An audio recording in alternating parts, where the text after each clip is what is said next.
In 1992, household electronics manufacturer Hoover created a marketing campaign that resulted in the downfall of the entire company. The year was 1991, and Hoover Europe has a problem. Due to a big increase in competition along with a financial recession, sales have fallen, and Hoover has a big backlog of products just sitting in their warehouse gathering dust.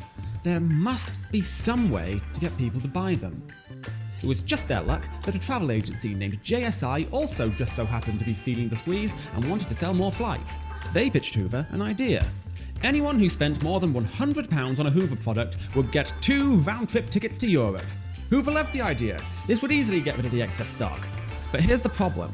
Hoover knew that they couldn't actually afford for so many people to redeem the offer. Flights are expensive after all, and so they made it as annoying as possible to do so.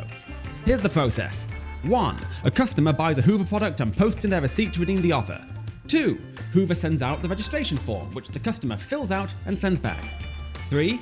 Hoover sends a travel voucher. The customer chooses 3 departure dates, 3 airports, and 3 destinations, and sends it back. 4. Hoover has the right to reject the customer's choices, which they do every time, and they send out another voucher to repeat step 3. Then 5. Hoover has the right to reject the customer's alternate choices, which they do every time, and so they give the customer 3 combinations of their own choosing, chosen deliberately to be completely different to what the customer wanted. If the customer doesn't like them, then bad luck, they don't get a holiday. Hoover banked heavily on customers either not bothering to jump through the hoops or being unable to take any of Hoover's choice offers, and it worked for a time.